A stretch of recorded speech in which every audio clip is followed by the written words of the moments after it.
La date est connue, le 27 juin. Kinshasa et Kigali, sous l'œil de Washington, vont apposer leur signature sur l'accord de paix, fruit d'intenses négociations entre les deux parties. Ce document, paraphé par les experts des deux pays, s'articule autour de 6 grands axes, notamment l'intégration conditionnelle de certains éléments des groupes armés dans le M23. L'incise conditionnelle a du mal à passer dans l'opinion. Allons-nous revivre les brassages et mixages tant décriés et dont une résolution de l'Assemblée nationale s'y était opposée il y a quelques années pour justement interdire cette pratique?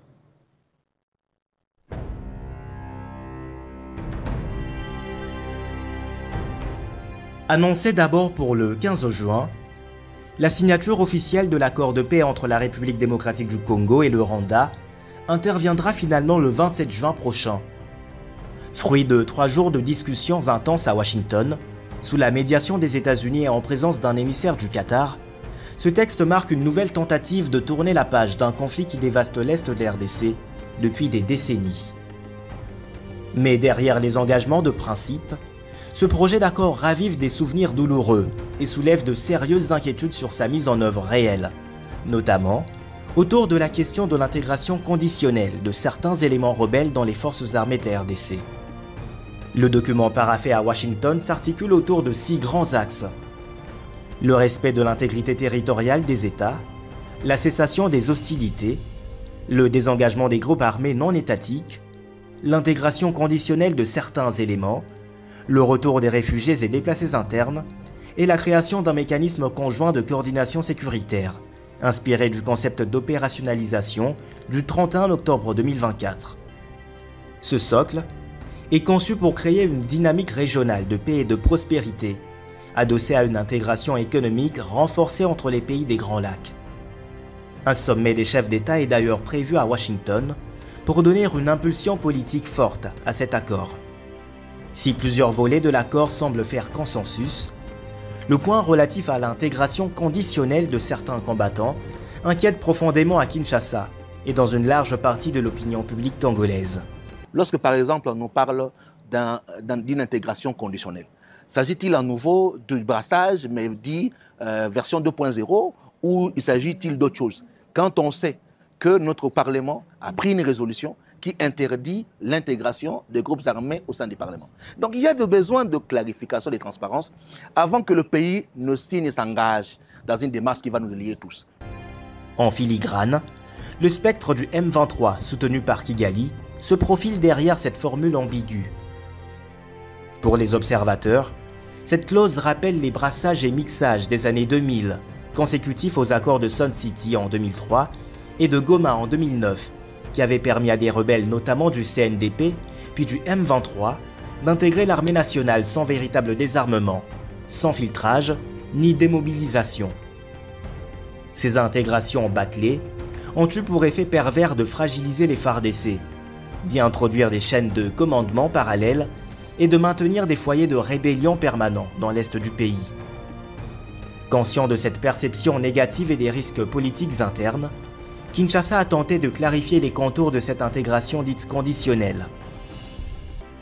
À travers un tweet sans équivoque, la porte-parole du président Tshisekedi a réaffirmé que toute intégration devra être strictement encadrée par le processus de désarmement, démobilisation et réinsertion communautaire lancé en 2021. Contrairement aux approches antérieures, le PDDRCS s'appuie sur une démarche communautaire et rigoureuse, avec des étapes précises: dépôt volontaire des armes, enregistrement biométrique, filtrage sécuritaire, choix entre réinsertion civile ou à titre exceptionnel militaire.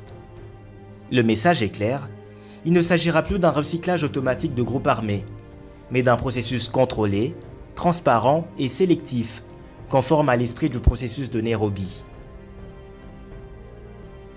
Pour que cet accord tienne, encore faut-il que toutes les parties respectent leurs engagements.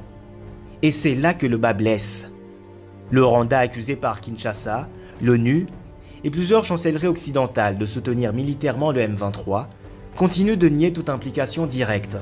Mais élément troublant, Paul Kagame, président du Rwanda, mais également commandant en chef de l'armée, déclare lundi sur CNN ne pas savoir si ses troupes se trouvent en RDC. Kinshasa, pour sa part, a récemment dénoncé le remplacement forcé de populations congolaises par des familles rwandophones dans les zones occupées par la FCM23, ce qui alimente les soupçons de balkanisation et de nettoyage ethnique.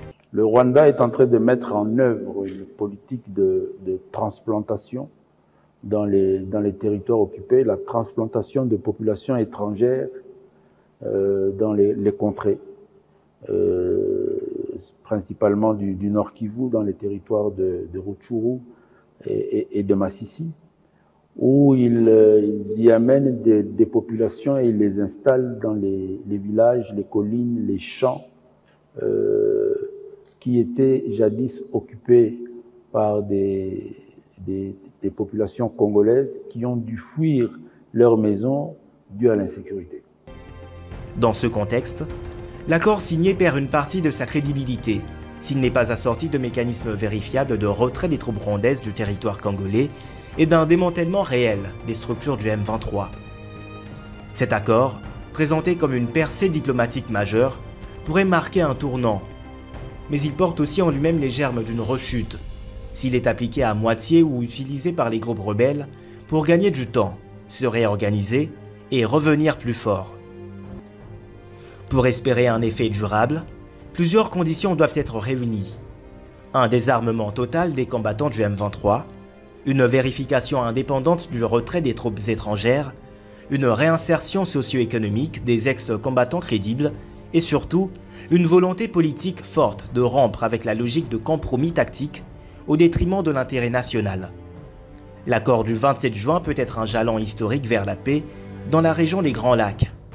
Mais la mémoire collective congolaise, meurtrie par des décennies de trahison et de deals sécuritaires opaques, invite à la prudence. La population attend des actes concrets, pas des signatures diplomatiques creuses. Le véritable test de cet accord ne sera pas Washington, mais Bunagana, Rutshuru, Masisi, Goma et Bukavu, là où la paix n'a jamais vraiment habité.